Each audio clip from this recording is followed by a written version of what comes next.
é o texto bíblico de hoje e o que é que a gente pode tirar dele. Nós já estamos agora no capítulo 10 de João, tá? É um capítulo também maravilhoso. E está, olha aqui, está finalizando o contexto, né? Esse contexto quando Jesus estava em Jerusalém, naquela festa dos tabernáculos, tá? Toda a perseguição que ele sofreu, todas as dificuldades que ele estava sofrendo, e estava agora, fecha no versículo 21 de João. Hoje a gente vai ver o versículo 4, 5 e 6 de João. Os versículos 1, 2, 3, maravilhosos, colocando Jesus como o bom pastor, Jesus se apresentando como o bom pastor e dando critérios para você entender quem é bom pastor e quem não é pastor, quem não é o bom pastor. Né? Critérios maravilhosos. Ele coloca na porta, está lá o guardião da porta. Quem é pastor, o guardião reconhece, abre a porta e ele entra pela porta. Então é fácil identificar. E outra coisa para identificar o bom pastor é aquele que as ovelhas escutam, compreendem e seguem o pastor. Aí ele fala daqueles que não entram pela porta. É uma segunda característica. É o que sobe por outros caminhos para chegar às ovelhas. Esse não é o pastor. Mas ele entra a si mesmo e ele vai fazer o prejuízo que pode, né? Ele vai inventar 1000 coisas para poder atrair as ovelhas para ele. Então está aqui no versículo 4, Jesus continua. E quando tira fora as suas ovelhas, está falando agora do bom pastor. E quando tira fora as suas ovelhas, vai adiante delas. Olha a outra marca de um pastor. Ele vai adiante delas.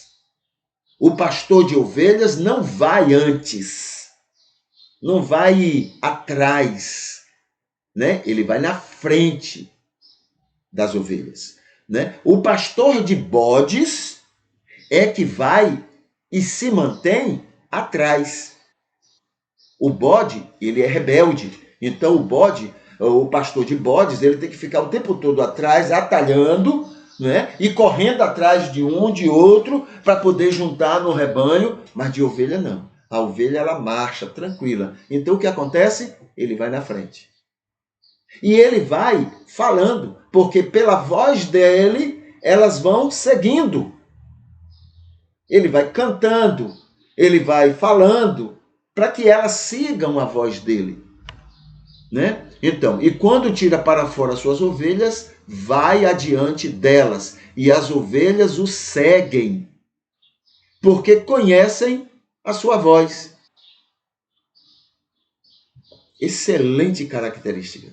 Nós temos encontrado muitos líderes religiosos que vão atrás, atalhando, buscando, procurando. E isso não é bom, porque o bode não é ovelha. Talvez o melhor para o bode é que ele não ficasse junto com as ovelhas, para que ele descubra que ele não é ovelha. Entende? Mas não. O aí corre atrás para ir atalhar a ovelha, né? Corre atrás, aliás, para atalhar o bode, para juntar. Aí fica lá o joio achando que é ovelha. Certo? Versículo 5. Mas ao estranho, ao que não é bom pastor, em maneira nenhuma seguirão.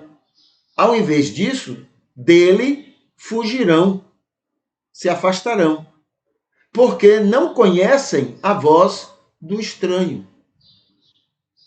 Certo?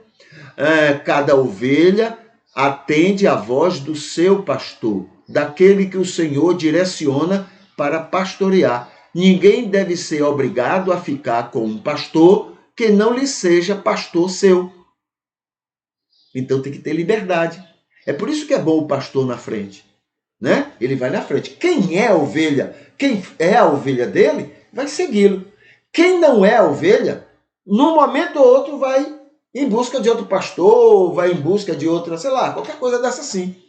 Tem que ser livre, tem que ser tranquilo essa situação, né? É o grande problema do patrimônio das igrejas.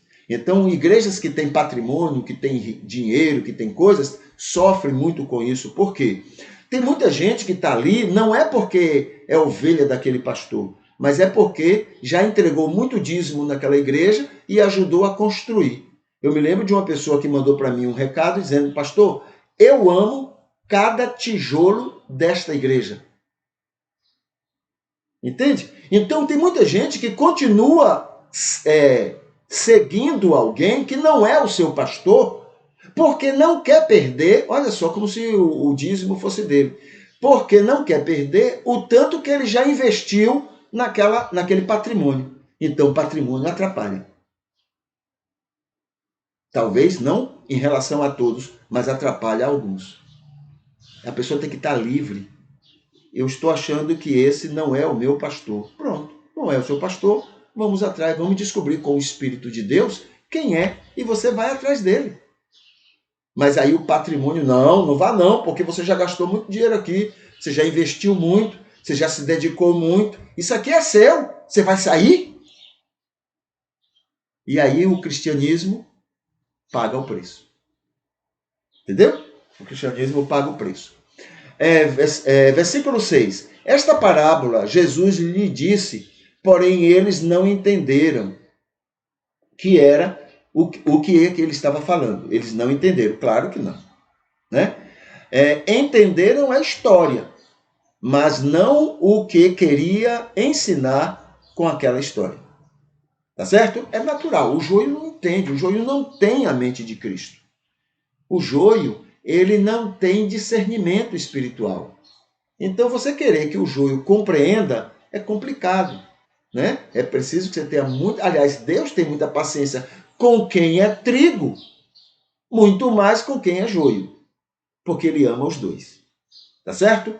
Então, esse é o versículo, os versículos 4, 5 e 6 de João.